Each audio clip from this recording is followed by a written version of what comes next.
Now, I'd just like to introduce Jenn. Jenn has competed on Top Chef Masters television series named Best New Chef Northwest by Food and Wine Magazine, and has twice been a finalist for the James Beard Award, Best Chef Northwest. Her latest cookbook, Book of Greens, was a winner of the International Association of Culinary Professionals Best Single Subject Cookbook Award, and was also a finalist for the James Beard Award. She has 2 cookbooks published and a third about to come out. We always recommend Powell's as a great place to get pasta by hand, the Book of Greens, and her new The Chicken Soup Manifesto, which will be out in a few months. Personally, Jenn has been an inspiration to me, both for her talent in the kitchen, but also in her courage to follow and share her heart. I've loved all of her restaurants and have so many wonderful meals at both Lincoln and Ray. But Jenn also holds a special personal place in my heart because she was the first prestigious Portland chef to add wines from a little new biodynamic winery in Southern Oregon to her wine list.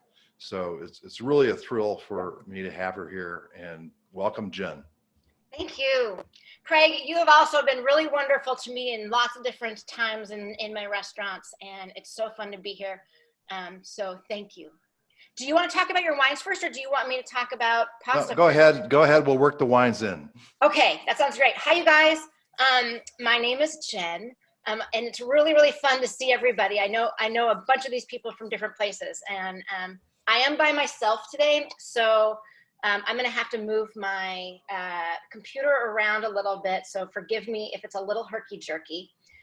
Today, well, as you said, I have 2 books out. This is one, the Book of Greens, and there is a little pasta in it, and it's really fun, but it's an encyclopedia about pasta. It's an encyclopedia about greens, and it does everything from show you the green, the recipe. It has really pretty pictures. So if you're interested in summer greens, it's got tons, and we're all the different greens through the different the seasons. So that's this one. And yes, we recommend Powell's Books in Portland. It's the largest family-run bookstore in our country. But there's also, do you remember the link, Craig, to a bookshop? Is that it, bookshop.org? Bookshop.org, yes. Is also a whole grouping of independent bookstores, and that is a really wonderful resource. A lot of those businesses really need our support right now. So if you have a chance, those are 2 really good places to go. Today, though, we have pasta. This was my first book. And if we get to the end, I want to tell you 2 things really quick before I forget at the end. One, I do have a new book coming out. It's about chicken soup. It's called The Chicken Soup Manifesto. And it's about different chicken soups all over the world. And there's about 130 or so in there. Really amazing, really delicious. It was supposed to be out in September, but the deal is it's getting printed in China. So it may be late. I don't think they're printing a lot in China right now. And the other thing is I'm going to give you my email address. If you have any questions after this, please feel free to email me. It's jenn@jennlouis.com. Okay? I'm around a lot because I don't have a lot to do right now, so I can answer your emails. Okay, so Pasta by Hand. This is a really cool book. It was my first book, and I wrote it because I had a restaurant called Lincoln, and it was a really fun restaurant. The menu changed a lot, and we had a really cool, what restaurants call pasta program. And what that means is we made all of our pasta from scratch, and we changed it a lot. And I love to learn about food, and I love to learn. If I'm going to learn something, I want to know everything about it. Like, that's why I wrote about chicken soup books. I wanted to know everything about chicken soup. But pasta was really interesting. We were making things like fettuccine and linguine, all those long pastas. And then we were making, we had an extruder, and we were making some extruded pastas like macaroni and lumache and all those short pastas. Those are called pasta corta. The long pastas are called pasta longa. Then there are stuffed pastas like ravioli and gnocchi, and those are called pasta ripiena. And then, which means stuffed pastas. There's little tiny pastas that you see in your soup, and like ditalini. And then the last category is called gnocchi. But the thing is, it didn't make sense to me because gnocchi's a thing, not necessarily a category. And when hi Anita, when I started to make gnocchi, I realized that there's a lot of different shapes that are similar to gnocchi or made like gnocchi, but based on the region that they come from, they're not gnocchi. So gnocchi being potato, typically potato-based, sometimes ricotta-based, handmade pastas, but they're not really like the other pastas that you see. But depending upon where you travel in Italy, Italy is a country that is 100 years younger as a unified culture than the United States. And so they really don't think of themselves as a full-on country. They really think of themselves as regions that are under kind of the same general organization, more or less. And when I started to learn about different regions, I found that there are all these different pastas that were made similarly to gnocchi, but they weren't gnocchi. And I went into this deep dive and I found a ton of pastas, and it's a really, really cool book. So that's what Pasta by Hand is about. I didn't name the book. I would have named it something like Gnocchi and Other Italian Dumplings, or I forget, but they said it was too heady and they gave it Pasta by Hand. They said it would sell better, so it did. So it's a really cool, so if you go around the country, you find that in the South, they make most of their pastas with semolina. And semolina is this. It is, this is how I usually buy it in the grocery store by Bob's Red Mill. You can buy it in different stores, packaged differently, Italian brands. Bob's Red Mill happens to be in Portland, so it's readily available here. It's Durham, it's #1 Durham wheat, which is a coarse grain, and that's what you typically see in the south of Italy. So a lot of pastas are made with that. In central Italy, like Tuscany, you see a lot of pastas like these, the dumplings, the gnocchi.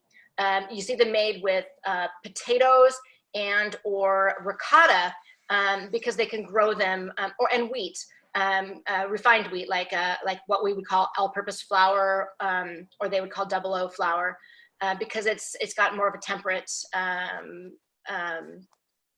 weather.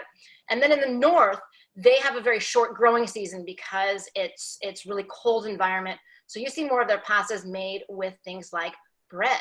They will make bread. In the old days, they would make bread like 4 times a year. They would take the bread, they'd eat it fresh, and then they would use it as it would dry for different things. And so their gnocchi style pasta is called strangolpreti, or canederli is another one, and they make it out of bread, or stale bread. So nothing would go to waste, but you would use what you have depending upon the environment that you live in. Buckwheat is another one that you'll see, or chestnut flour, depending upon where you are in Italy. Good enough, right? Any more any questions so far?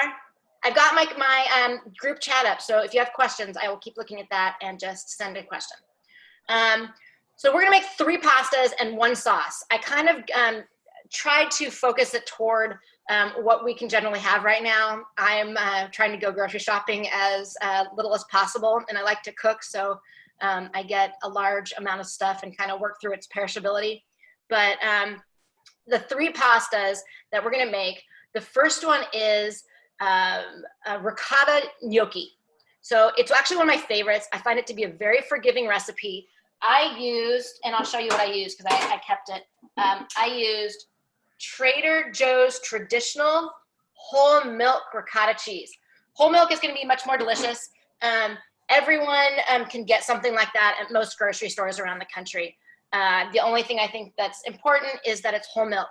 I prefer not the fancier ricotta in these recipes. In the back of my book, I do have a recipe for homemade ricotta, which is so much fun to make. But I think that this cheese is good because it's fairly dry. I mean, it's a very moist cheese, but it's not pooling in water. Because if it was pooling in water, then your gnocchi would be too wet and wouldn't hold up enough.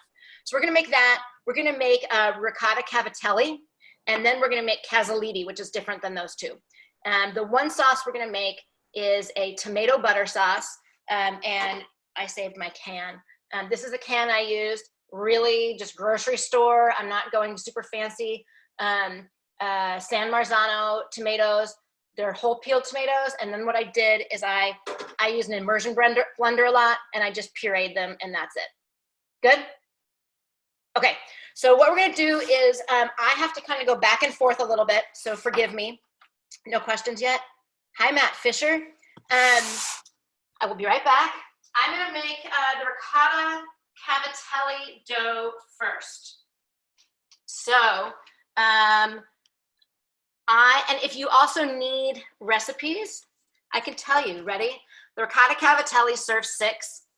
There's going to be 500 grams or 3.5 cups plus 1 tablespoon of flour, and that's all-purpose flour. It's got 1 teaspoon kosher salt. It has 2 cups or 480 grams of ricotta cheese, 55 grams or 1/4 cup whole milk, 1 whole egg, and that's a large egg.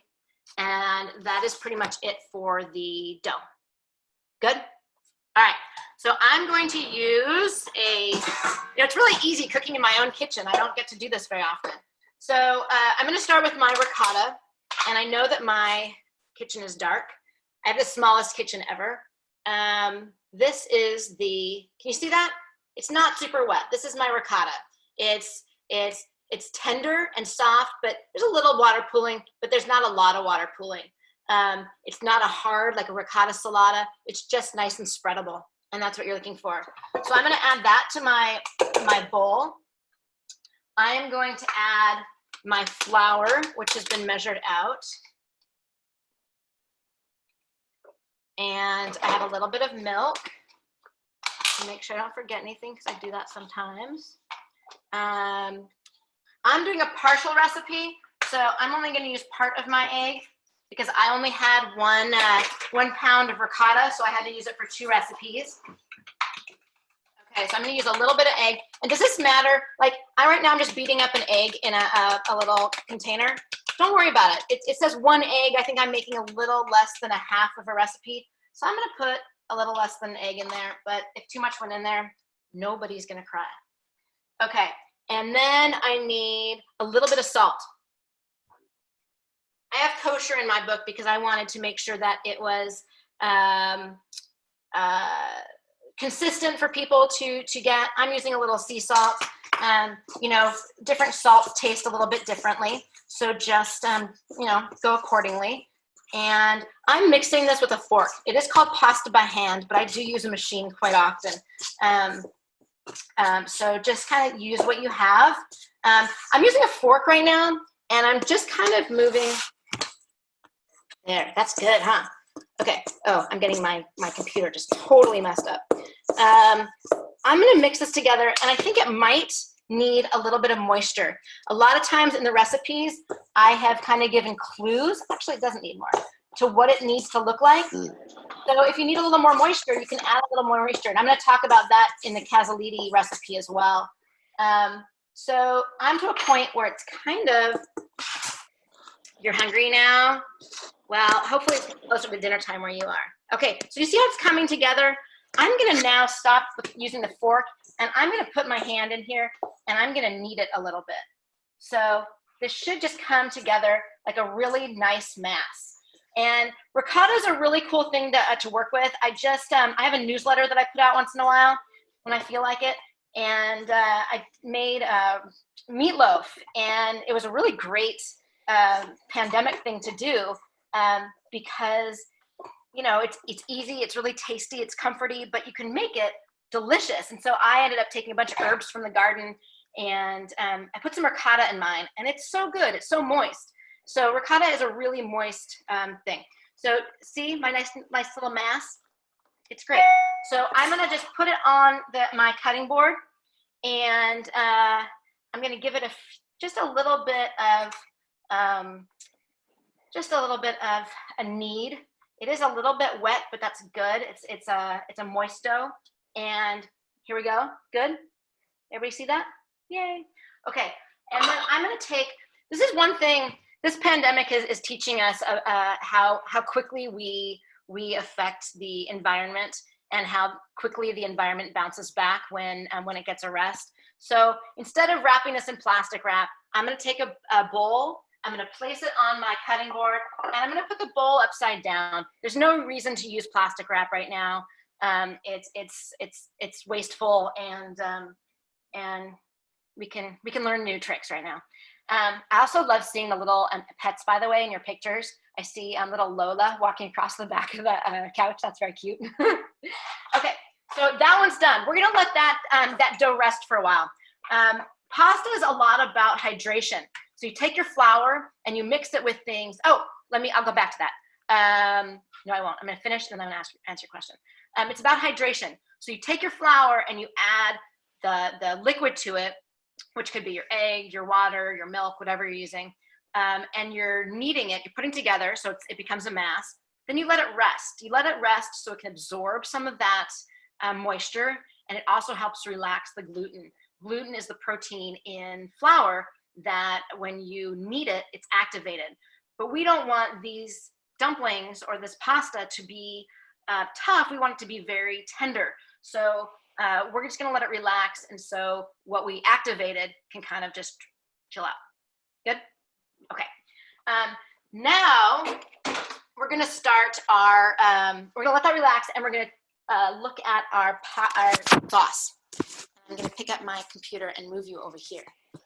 Okay, this is my tiny little kitchen. Earlier, I put, you see all that? I put the tomato sauce in here. So I took a large can of tomatoes, and I pureed them. And I'm lucky because I have an amazing garden. So this is rosemary, fresh bay, and sage for my garden. Now I'm gonna add something that's really cool. And dairy is very lactic, and it makes it smooths out acid. And so when you add some butter to tomato, it cooks together and it softens all the acid and becomes this really wonderful sauce. And what I really like, Siri's giving me a dictionary. Thank you, Siri. What I really like about this sauce, and it was actually created by a chef named Marcella Hazan, who has passed away, but she was an amazing Italian chef. And this is one of her amazing contributions. I kind of simplify it because I'm a little lazier than she was. But I put a big hunk of butter in there, and it looks like a big hunk, but here's the deal. It's good quality butter. You're adding it to your tomato sauce. It smooths out that flavor. And it's usually like a meal that you're not having other dishes that are gonna be, high in calories or have a lot of substance to them. So think of it just as like, if this is less calories and less saturated fat than if you were to have a steak for dinner or a pork chop for dinner or whatever you have for dinner. So I'm gonna throw this in that pot. I'm gonna bring it to a simmer, and then I'm gonna let it just hang out and cook really slowly for like 30 or 45 minutes. And you'll see like little pools of fat come up to the top of the tomato sauce. And then we're just gonna stir it together. It's gonna combine, and it's a super, super easy sauce. You can add things to it if you want. If you have some Parmesan rinds that you wanna throw into the pot, if you have some chilies that you'd like to add, just throw it all in there, and it's really easy. Okay, is there a such thing as overworking the dough? I'm sorry, I forgot to answer this question. Yes, there is. In my recipe, I have to read what I say because sometimes I don't do what I tell people to do. Yeah, it actually doesn't give an amount of time, and I can send these recipes to you, just email me. But you're just gonna combine it until everything the dough is combined. It's soft, but you don't wanna knead it a lot. So this is a tender dough. Thank you, Matt Fisher. I'm glad you like the sauce. It's super yummy. And Kelsey, I like my kitchen too. And I said rosemary, sage, and bay leaf. Yes, I have 2 big bay trees, and I'm super into them. If you're gonna plant anything in your gardens, I highly recommend edible food. It's so much fun, and you get to walk outside all times of the year and grab something for dinner. So, okay, I'm gonna throw this in my pot, and I'm gonna turn it on, and that's gonna hang out for a little while. And I'm gonna make our ricotta gnocchetti. and then we're gonna go backwards and form all of our pastas. Good? Any other questions? Okay. Gnocchetti. I'm coming right back. Gnocchetti is well, you can make whatever size you want. Gnocchi is kind of about, I don't know, 3/4 of an inch, maybe an inch. Gnocchetti would just be small gnocchi. So whatever you choose to make. If you have time and you want to make them small, they're super, super cute. And I think it's even best to put all this pasta when you make it onto one big platter and eat, share from there, because it's bountiful, it's beautiful. And don't forget, handmade pasta should always be fun to make, and don't worry about your shapes. I've made these thousands of times, and they don't need to look like they came out of a machine. Just have fun. All right, so I'm gonna use the same bowl because the same kind of ingredients are gonna go into it. And for this, I will read the recipes, but again, email me and I'd be happy to send you whatever you'd like. Okay, this is one of my favorite recipes. I've been making this forever. All of these freeze really well, so I'll show you that when we put them together. You're gonna want 480 grams or 2 cups of whole milk ricotta cheese, 25 grams or a half a cup finely grated Parmigiano Reggiano, 1 egg, 1 tablespoon of butter that's melted, freshly grated nutmeg, a couple swipes is fine, 125 grams or 3/4 cup plus 2 tablespoons all-purpose flour. And I like to use some semolina flour, and if you can't get that, just all-purpose flour is fine, to dust your pans when you start cutting them and put them on pans to hold on to them. So I'm gonna start with my ricotta cheese. And that was the same batch from the same pint that I bought at Trader Joe's. I try to limit how long I spend in the grocery stores and how many I go to. I got my half an egg there, which was actually left from the other ones. I've got a little bit of butter that I melted before we started, and it's nicely melted.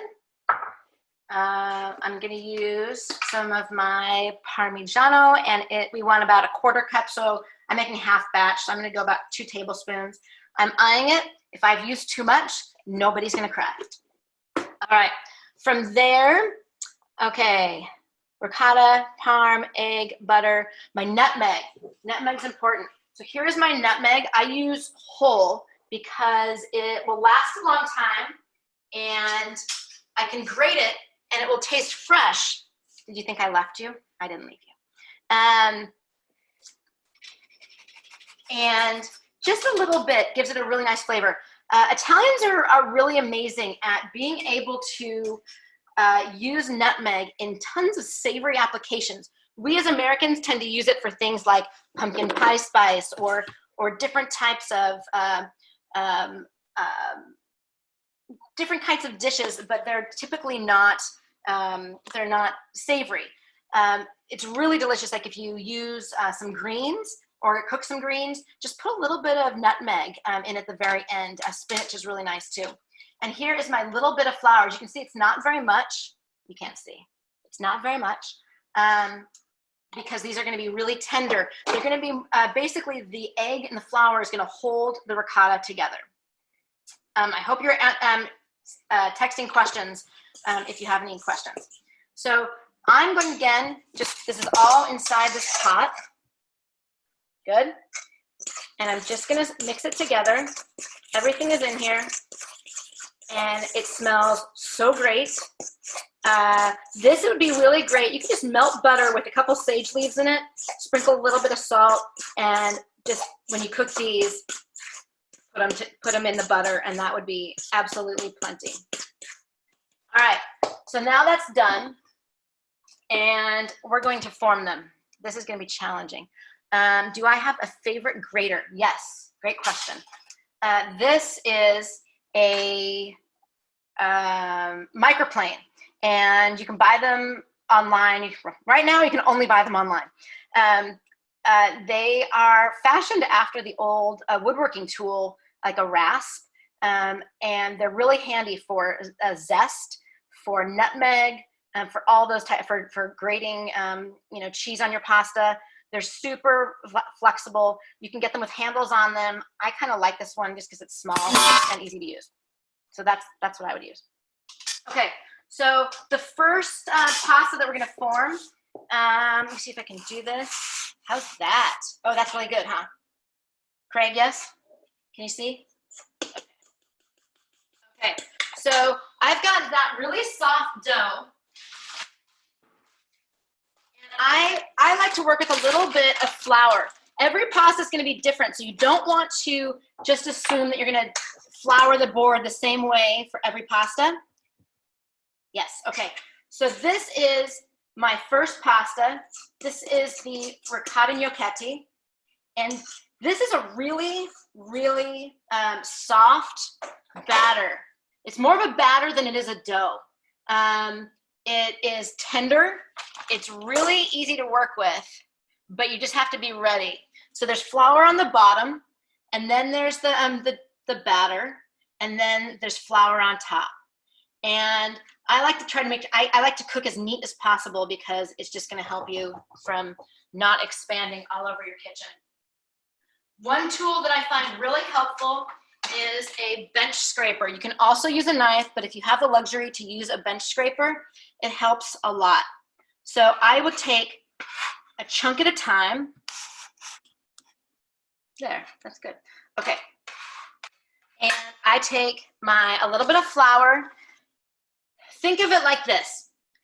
The flour you don't want to incorporate into the batter.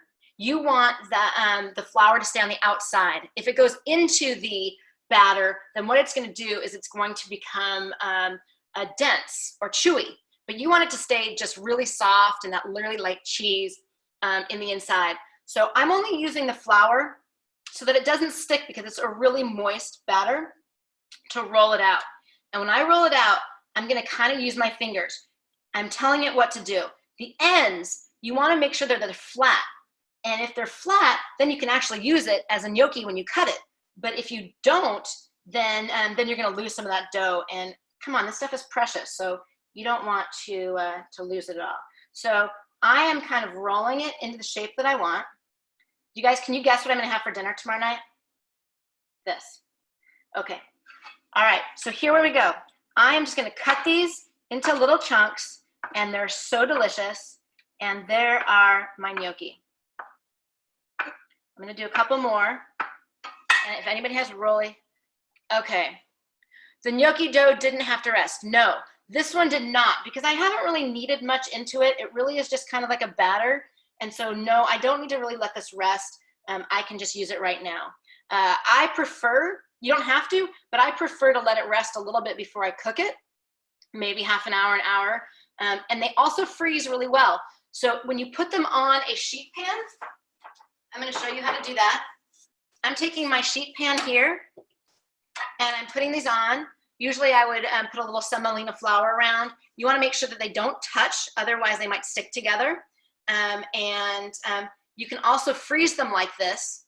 And once they're frozen, you can put them in a reusable container that's airtight, so that they stay delicious. And it's really nice because in a weekday, ideally, if you're not living in your house all the time and you go to work or you go out and you want a nice meal but don't have time, these are really nice to pull out at the end of the day. So I am just going to do one more and roll it out. And you can see how I'm going to use my hands to make it longer. I'm just going to kind of squeeze it a little bit. Make sure that my ends are tucked in so I can use those. And you can use your hands in lots of different ways. You can use your hands like this. You can spread your fingers out to give support when you're rolling the dough. Okay?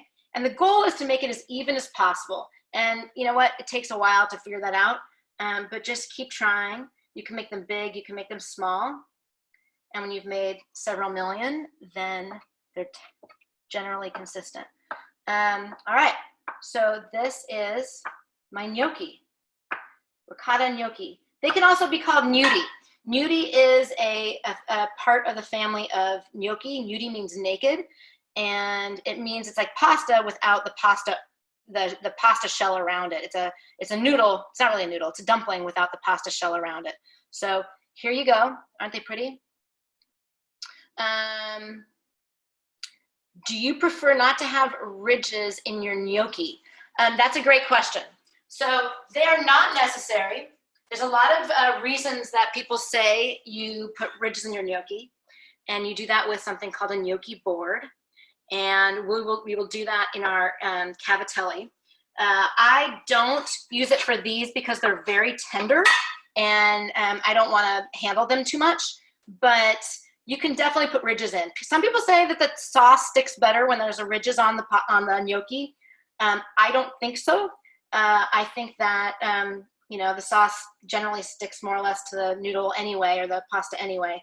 But I don't do that, but you can do it to some shapes. Some shapes I do. I think it's just what you prefer, but this is just too delicate to do that.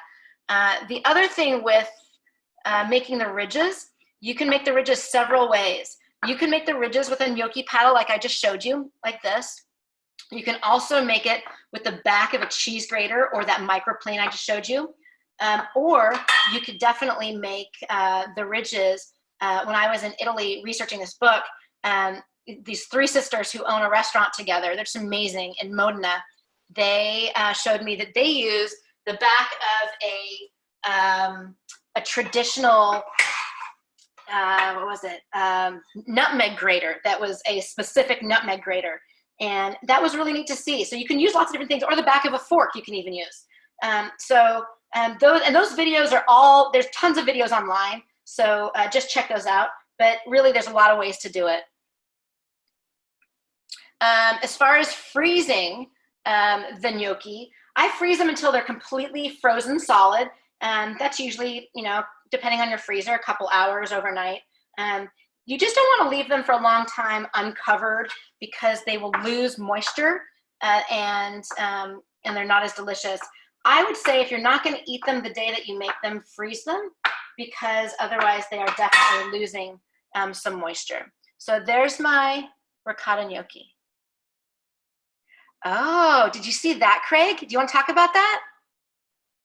Look at that. That's a great question. There's not salt in here. Ricotta tends to be a little salty. If you do make your own ricotta, you might want to add some salt to that ricotta, or you may just want to add a little salt to your batter when you're making it. Craig, do you want to answer that question? Or yeah, in fact, I think it'd be a great time to introduce our winemaker, Nate Wall, who will tell you a little about the paquette you see in the background. All right, hey there. I'm Nate. I'm the winemaker here at Troon Vineyard, and yeah, so this paquette, this is 2019, as you can see there. It's the first time we've made this style of wine. What's interesting about a paquette is it's actually a very old type of wine that has people have just started experimenting with it again. What it is it is a sparkling wine. So you can see it was or maybe not, it's cut off the top, but it's actually under a crown cap there. So instead of a true champagne, thank you, Jen. Yep, under a crown cap, because there is some pressure in there. And that's a very interesting wine in that it's actually made from a whole host of different grape skins that we first used for another purpose. So we've got the idea behind the paquette is almost making a second wine, almost like using a tea bag twice. We're actually using grapes that we pressed off for white wines or rosés.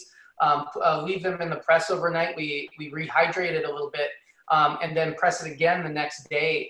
And it was shocking how much sugar we were able to get back out, how much sugar and flavor you're able to get back out of those grapes if you kind of leave them rest, and the cell walls start breaking down a little bit. They release more juice than you might expect. So this was so the actual composition of this wine will certainly vary from year to year, but this year we ended up using a whole bunch of Tannat. which is a fairly structured red wine typically, but we also have 2 sparkling wines this year, one of which is not yet released, but we're calling it a pet Tannat. It's a sparkling Tannat wine, and so this Tannat was actually harvested for another sparkling wine, but then we repressed it for the Piquette. We have some Sauvignon Blanc in there, some Marsanne, some Vermentino, some Primitivo, which is like an early ripening clone of Zinfandel that we had harvested early for our rosé. All these wines ended up, getting harvested different days. We rehydrated the grapes, pressed them, that second time into a tank, and so they started fermenting. And as new grapes were harvested, we just pressed it right back into that first fermentation. And so it was a kind of a long, slow fermentation that kept getting hits of different juice from different grapes, and it made this really interesting sparkling wine. It's a little over 10% alcohol, so obviously it's not the same strength as a first pressing wine, but still quite legitimate at even 10% there alcohol. So we were getting a bunch of sugar, and just has really interesting light floral characteristics, but a decent amount of body to it as well. It's unfined, unfiltered. We did do a light disgorging on it to remove kind of the bulk of the sediment, but this sort of wine is something that can really pair well with all sorts of foods. It's very food friendly. It's actually it's completely dry. There's no residual sugar in it, but it does come across, it has a nice weight to it, and it comes across as slightly sweet because of all those kind of aromatic varieties inside of it. Thanks, Nate. We're gonna have a little video about that at the end too. Would you also say that it's really great for day drinking during the pandemic because it's low in alcohol? Oh, absolutely. That's breakfast wine right there. We were talking about that. There we go. I don't know what you all are doing on the East Coast, but this is how we rule on the West Coast. Okay. I will put this one up next so we can just look at that while I am going on to other things. Thank you. I'm so excited to drink these. I had a couple questions. And so did you, Nate. Nate, do you want to answer these now, or do you want to answer them later? Yeah, I'm just seeing those there. Yeah, so Method Ancestral, I thought, and Nate Winters, the other Troon Nate, is doing a nice job of answering them for me. But yeah, the label does say Method Ancestral, so I didn't want to take up too much time, but there's Method Champenoise, which is, the typical sparkling champagne method. That actually involves a second complete fermentation in bottles. So the first fermentation of alcoholic fermentation completes, all the sugar's gone. You actually start up a second ferment inside the bottle to get the bubbles. This Method Ancestral is where you actually bottle at the end of primary fermentation. So we just have to track sugar levels really well, because with Method Champenoise, you're adding sugar, a very specific amount, because you know how much carbon dioxide is going to be created from a certain amount of sugar. So this one's a little more of a roll of the dice, because we're obviously looking at the sugar levels, but as we bottle, it takes hours and hours to hand bottle this stuff in the middle of harvest, because it's primary fermentation, and it's actually fermenting that whole time. So, yeah, we try to cool it down to slow down that process, but this is the older method, the ancestral method of how you kind of preserve bubbles inside of a bottle is actually just bottling that primary fermentation, not doing a secondary. Amazing. Can I ask one question? With that, so you just use all of the juice that's left that you don't need?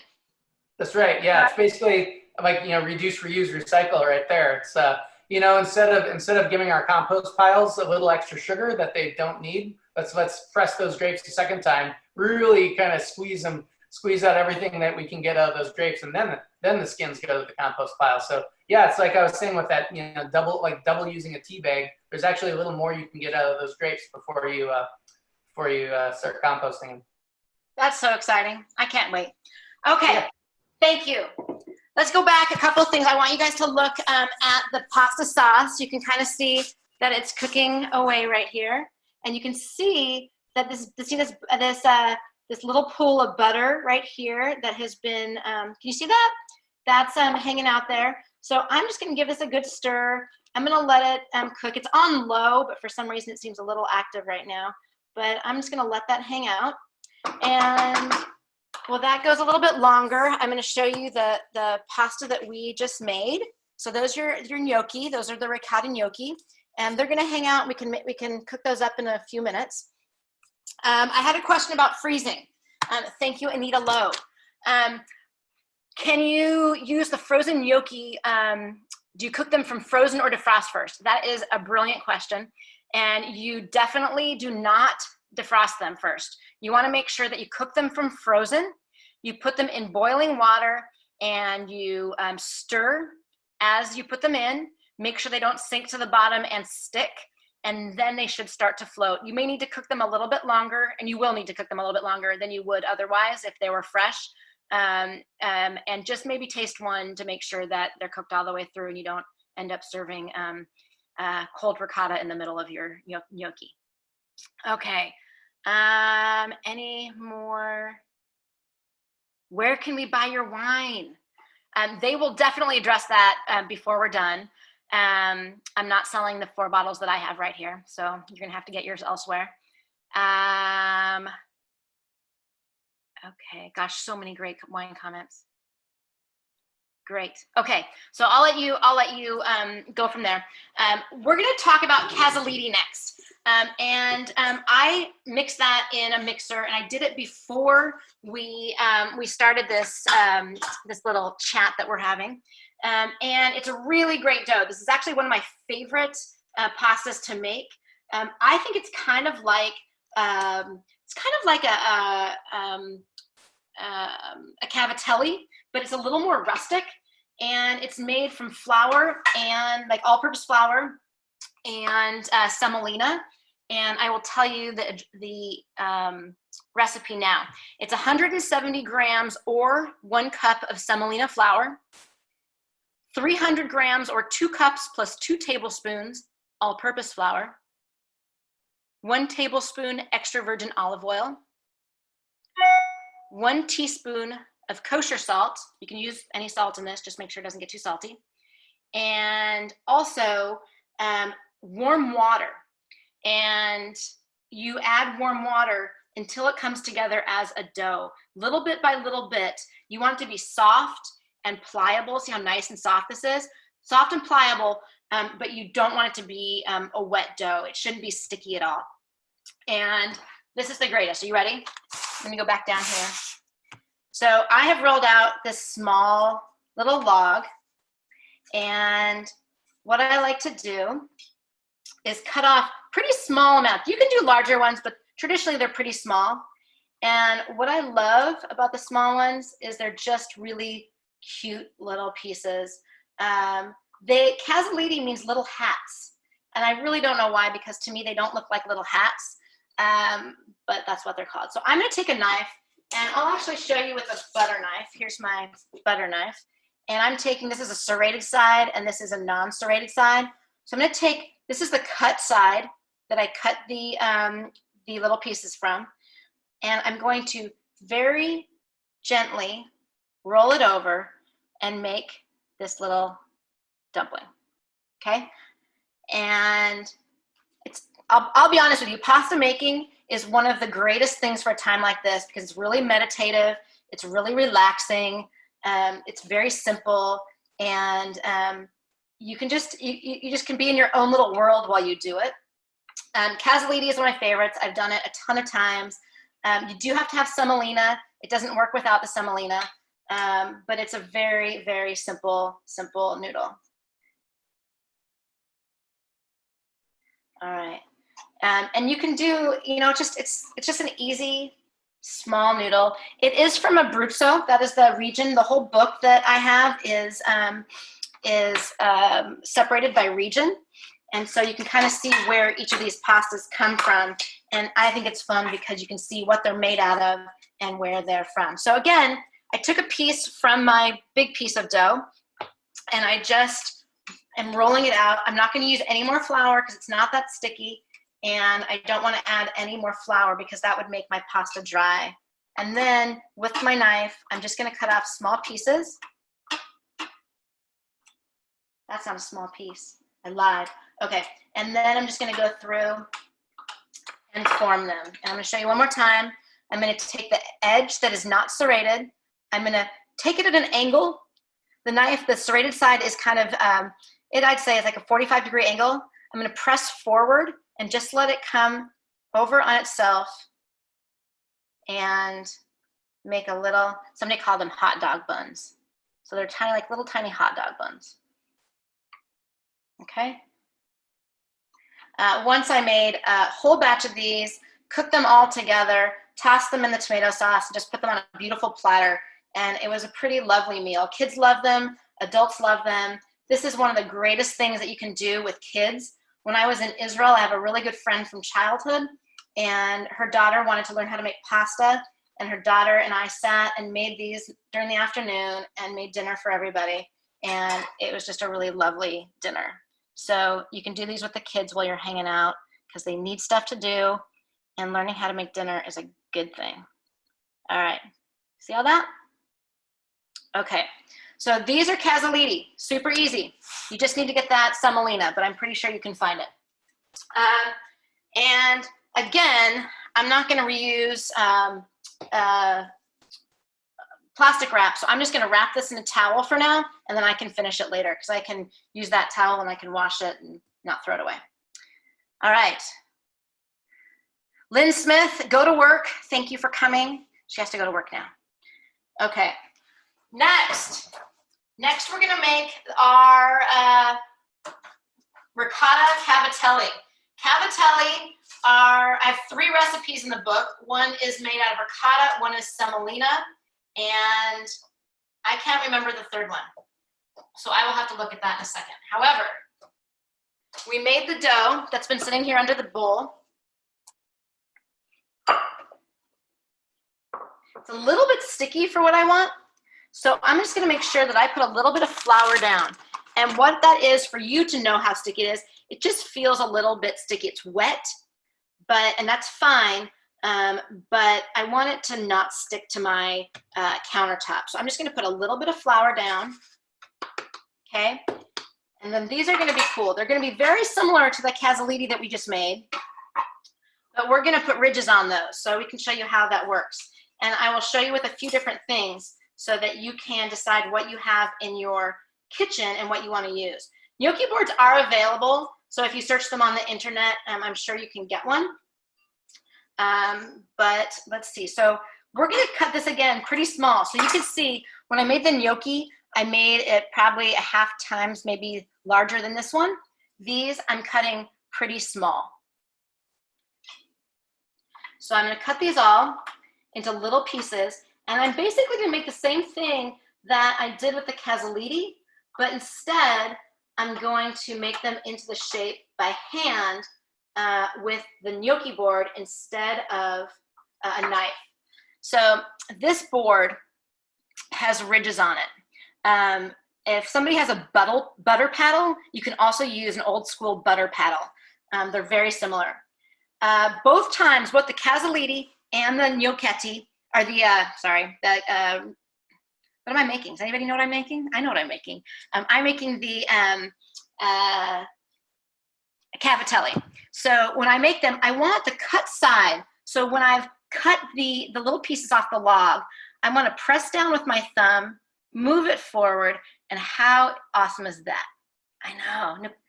Michal's getting really close to here. Is that the cutest? And then it has that little ridge right there. I know. It's one of those things what you make, you figure out how to do it, and then you feel incredibly happy with yourself because it's so beautiful. Like this one's gorgeous. Look at the size here. Like little sauce can get stuck, oh, there we go, in there, and it's really, really beautiful on that side. I know you're all thinking, I'm at a pasta class, but I don't eat wheat, so what else can I use? Quite honestly, I don't think anything works really well. I do think for the ricotta gnocchetti recipe, the one that we made earlier and just cut them into small pieces, that one you can definitely use a gluten-free flour. I've done that and it works great. It is a little bit different texturally, but it works really well for someone who's doesn't eat gluten. But pasta's just that thing. Like pasta, you know, it's the magic of gluten, and I don't think there's a ton of substitutes. Okay, I'm going to talk to you a little bit more about doing this. So I've got the cut side. Please send in questions if I'm not being clear, so I can make sure I'm addressing this.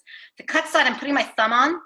I'm pressing forward a little bit and down, and then I'm doing it really, really gently so that I make sure, see, is that sticky? So I just make sure that,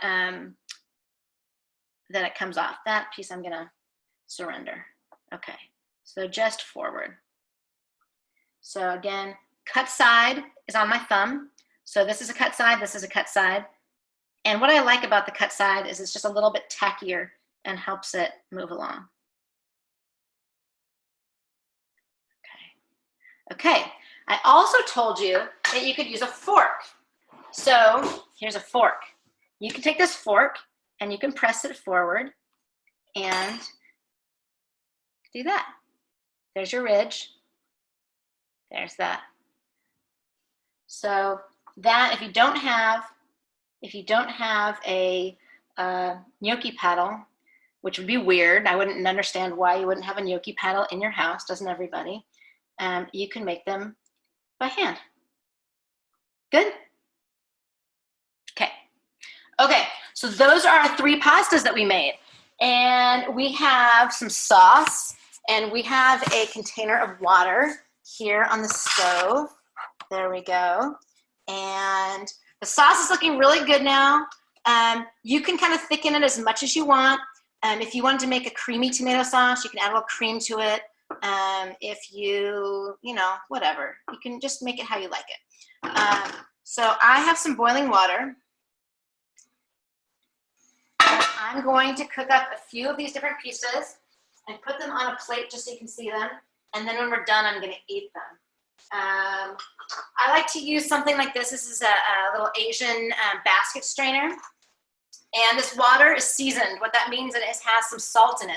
So I'm going to keep it not at a huge, heavy boil. It's going to kind of be at a gentle simmer. And I'm putting in my ricotta gnocchi. Okay. I'm also going to put in some of my cazzolini, the little hot dog buns, the one that means little hats.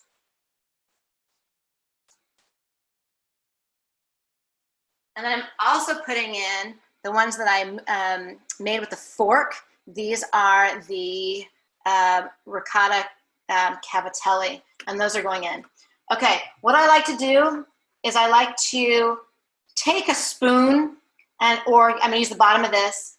I'm going to stir, but the bottom of the spoon is on the bottom of the pot, so it doesn't agitate them too much. Really, really gently. And these really only cook until they float to the top, and then they're pretty much done. I let them go for a second or two longer, and then they should be done.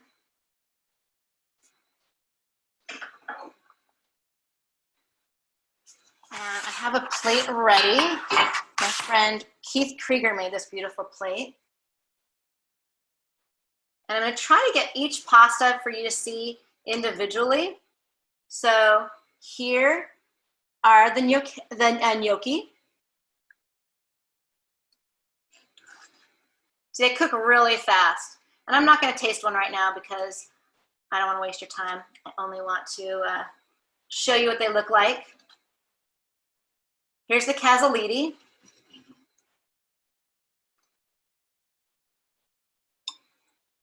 Okay. If you want to know if they're done also, just taste them. That's the best way. And then there are the gnocchi, or the cavatelli. Look, I keep doing that. And then I'm just going to take a little bit of this sauce, and I'd probably like it to be a little bit thicker, but I'm okay with this for now. And just put a little bit over everything. And the 2 toppings I like on this a lot are fresh herbs on my pasta. I like a little bit of really nice olive oil, and then a little cheese. There's my little bit of grated cheese. You can't see all of them. Maybe I could there. Can you see all of them? Okay, so that's that. Questions? What would be a good olive oil you could recommend? Well, it depends where you are. Michelle, I believe you're in Portland. I think that's right. I would use, try to go to somewhere that has a little bit better of quality. You could probably go to, they probably have some good ones at New Seasons or Whole Foods, but Providore, I think, probably has some good options. I think that's probably your best place to go. Do you add pasta water to the sauce? I don't with this kind of sauce. If I had like a meat ragu that I wanted to put some butter in and make it nice and rich, I might, but with this really fresh, easy tomato sauce, I'm not going to add any pasta water to it. Michal, yes, you can come over anytime for dinner. Probably not right now, but my home is always open to you. Michael Healy, yes, California olive oil is delicious. I tend to use an Arbequina from California, and I think it's really delicious.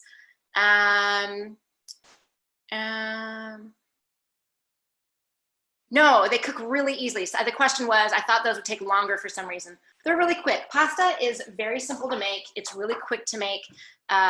It's special, which is really nice. Special pasta is one of those things where a quick meal is a pound of dried pasta, but these don't take that long and they're not expensive, and you can freeze them so you can cook them when they have been frozen. Matt Fisher, oh boy, he just says, oh boy, I love that. And yes, it's much easier than rolling with a rolling pin. And if you don't have a sheeter, but it's also really unique. And I think when you have people over for dinner or just on a special evening, I think it's lovely. Do I have a favorite cookware to use for cooking the pasta? Any pot. Pasta's easy because you're not going to burn the bottom of the pot. You just want to make sure you stir a little bit to make sure that they aren't sticking to the bottom when you cook them. Where else? Do I ever mix herbs into the pasta itself? That is a great question.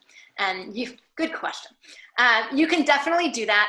I think depending upon what you like. I think, so thinking about herbs, a tender herb would be easier. So a little bit of basil or a little bit of oregano. But if you're thinking about something like rosemary, it's a little more like pine needle-y. And so when you're biting into that, it's a little aggressive in your mouth. So something that's tender and light and easy.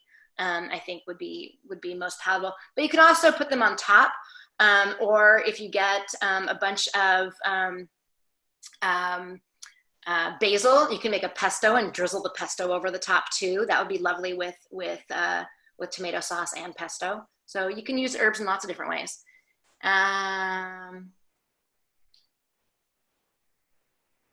Matt Fisher, you're very welcome anytime.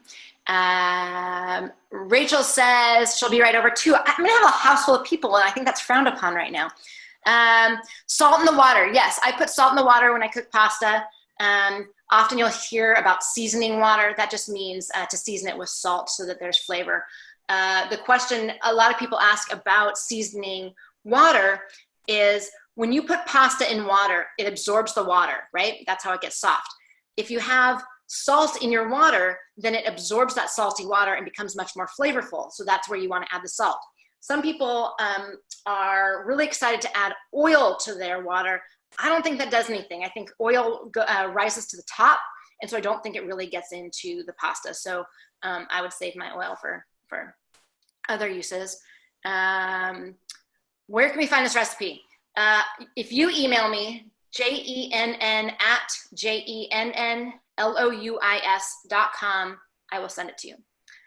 Or you can buy my wonderful book if you're able to, Pasta by Hand. This is what we've been using. It's got a ton of recipes. It's super fun. You can have your kids make it. It's great. So you can ask me questions if you have about the book too. Let me see what else. Well, this is a great question. What's your personal choice for red wine with these pastas? Well, that's interesting because tomorrow night, I'm going to have one of these with pasta. What should I have, Craig? I would recommend the Grenache with that. Is that what you'd recommend, Nate? I think so, yeah. Yeah, so it's the Grenache. This is what I'd recommend because this is what I'm having tomorrow night for dinner with my pasta. Do you want to talk about it at all? Why? Sure, I'll give a quick talk on that one. So this one was kind of fun, is if you spin it a tiny bit, what I am excited about that, yeah, that has a Demeter logo. That means that wine is biodynamic certified. So it's exciting for us. Troon is transitioning into all organic and biodynamic viticulture. And the 2019s are the first time where we're really starting to be able to put those full certification labels on there. So this wine being from 2019 is fully certified organic and biodynamic. Biodynamics kind of being several steps, I guess, kind of organics plus. That's an entire another conversation we can have. But so this Grenache is actually, it says method carbonique on there. So it is, it was fermented initially in a style similar to what you might find often done in Beaujolais. With Gamay Noir, it's 100% whole cluster that's actually put, so meaning that the entire cluster of grapes, it's just snipped off from the vine, and instead of the grapes being destemmed, we just take the entire whole clusters of grapes, we put it into a stainless steel tank that we can then drop the lid on it. We throw some dry ice in there first, drop the lid on it, and seal it up. And so that whole tank is full of carbon dioxide, and it undergoes what's called carbonic maceration, which is an abiotic process. It's actually a chemical, physiological process that occurs inside each individual grape berry, where you actually get conversion of sugar into alcohol, but without skin contact, right? So the big thing about making red wines is that, normally, you're punching down, or you're squishing or crushing or squishing the grapes a bit so that the red, so the juice is in contact with the skins, and that's extracting, certainly color and flavors, but a lot of tannin as well. Well, with this particular method, we left it that way for about 10 days before we popped the lid off, got air in there to allow for aerobic fermentation by the native yeasts. But what that does is it actually minimizes the extraction of tannin a bit. But also kind of leads to a more fruit forward style of wine. And so we did that. So this is a 2019. Normally you wouldn't be releasing a red wine, a 2019 red wine yet, but this style is specifically made to be kind of just more approachable, younger. Certainly, Beaujolais Nouveau is released on the third Thursday of every November. It's like the wines have only been wine for like weeks at that point. This we did, age for a little while longer, but in stainless steel again. So no oak. So it's just going to be really fresh, and it's going to have fruitiness. But it also it was 100% whole cluster, so it does have a lot of savory character to it, and that's why I think with something really fresh like that sauce, but then this also has the savoriness, I think, to stand up to some of those spices. Those fresh spices that you're adding there. So fresh herbs, I should say. So yeah, that would be my choice. That's great. One of the things I also love about Troon and Nate, your abilities as a winemaker, is I've never been, when people ask me like what kind of food do I cook a lot of different kinds of food. I love to cook food. And I feel like Troon is so versatile in what grapes they use and what kinds of wine you make. And a lot of people aren't like that. A lot of people are like, oh, we make Pinot and Chardonnay, or we make this and this. You embrace so many different kinds of grapes and styles of wines, and it just shows the quality of the wines and your ability to understand winemaking, not just something specific. So I really love that. So great job. I'm going to ask enter a couple more questions. If I wanted to make potato gnocchi, would I replace flour with potato or use both? That's a great question. Every recipe is very specific in making the specific, what I call dumpling. If you when I went to Italy and I was telling people I was writing a book about Italian dumplings, they go, oh, no. Italy doesn't have dumplings. Those are Chinese food. And so I call them dumplings, but Italians would understand that. But every recipe is very specific based on what you're making. So if you are making potato, you don't want to follow the ricotta recipe. You actually want a good recipe for potato gnocchi. And guess what? I have a really good one in the book. My favorite actually is a potato and ricotta, and it just is really moist and really tender, and I like the combination very much. Let's see, any more? There we go. I think that's it. Okay. I can have a snack now. Yeah. We can't thank you enough for your time. This has just been a fabulous experience and a real honor for us. And Oh, it's my pleasure. I've always, it drives me crazy to see your food. I've got to get back up there. I know. Well, eventually we'll have dinner at my house since I don't have a restaurant now. So next time you're up and the gates are open for us to hang out. Thank you for having me. One thing that I would love to say is if everyone is buying wine, or if you have the opportunity to buy wine, try to go direct through Troon. It really helps the winery out, and really think about buying these local wines. They're so delicious. And speaking of which, again, don't forget I have 2 books out right now: Pasta by Hand and Book of Greens, and Chicken Soup Manifesto will be coming your way when we can open up the printing presses in China. Good? That's awesome. So we're going to actually end with a little video today that shows a little bit about how the Paquette, our new sparkling wine, was made. Cool. But thank you, Jenn. Yeah, anytime. Nate,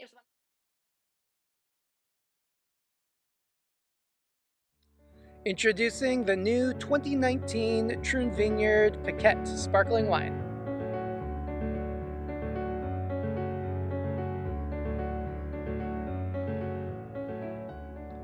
Hey there, I'm Nate Wall. I'm the winemaker here at Troon Vineyard, and I wanted to talk to you a little bit about our new Paquette that we have coming up. So one thing we need to start with is, what is Paquette? So as you can possibly see, it is a sparkling wine.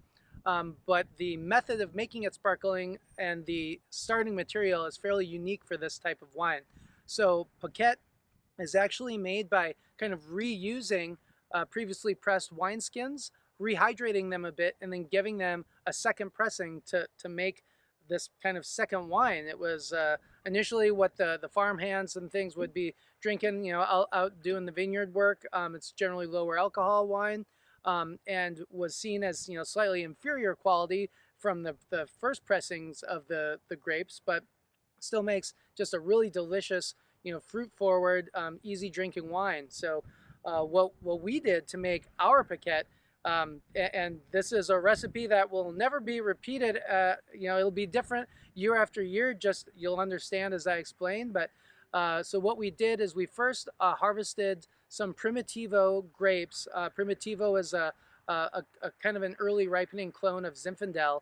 We harvested these grapes, though we grew them and harvested them for rosé. So they were harvested earlier, lower sugar, higher acid as a rosé.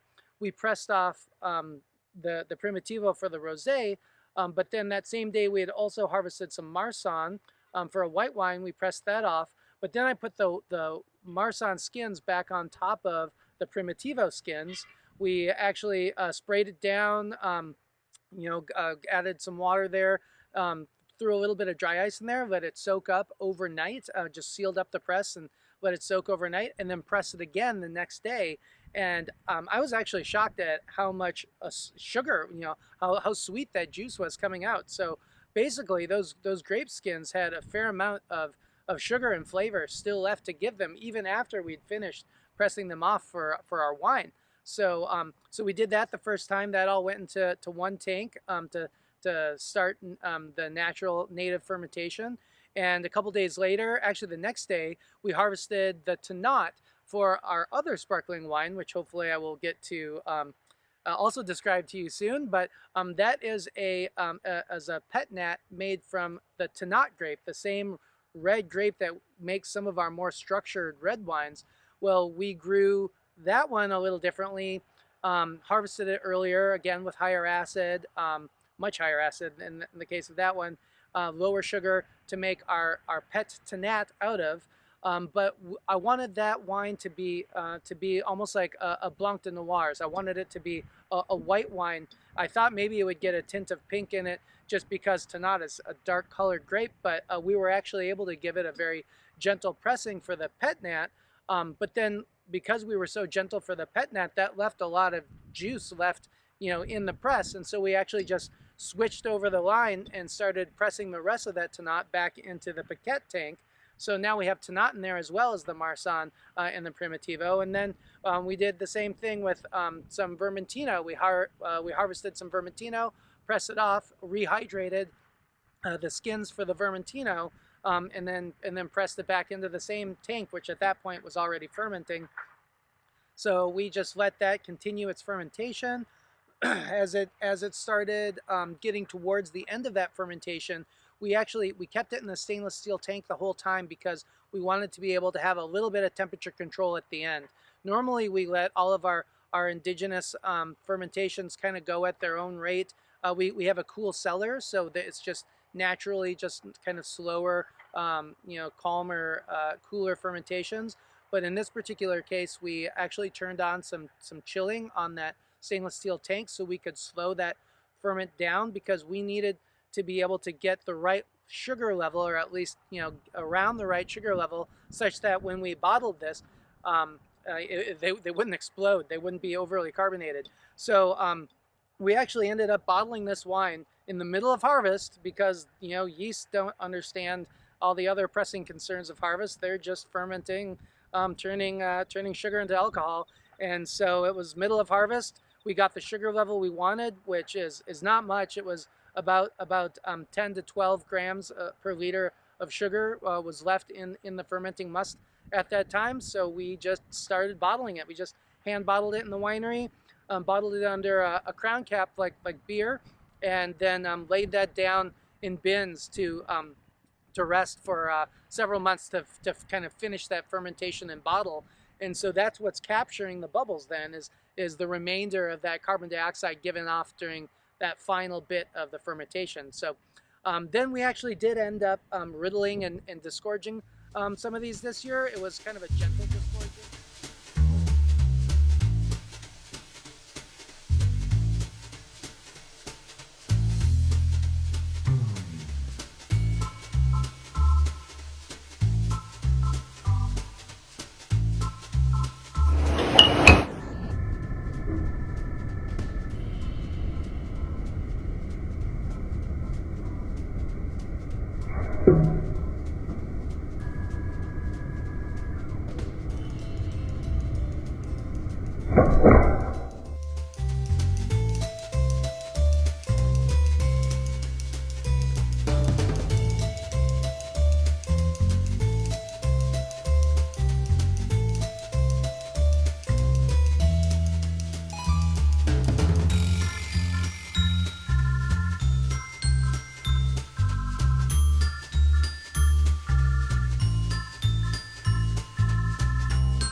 Disgorging some of these this year. It was kind of a gentle disgorging to get rid of kind of the bulk of the sediment, but it's still not it wasn't filtered, it wasn't fined, but just a gentle disgorging to get rid of some of the bulk of the sediment. And now we have this this beautiful wine here. The aromatics, it has several aromatic varieties in it, with the Marsanne and the Vermentino, but also the Primitivo being picked earlier for the rosé, as well as the Tanat. Just adds just really interesting. It comes across as floral. It's just really pretty. Really nice. Some estery aromatics in there. And it's a very refreshing drink. Right now, this style of weather, just throw one of these in an ice bucket and break it out and enjoy it. So looking forward to having you all be able to experience this, and thank you for tuning in.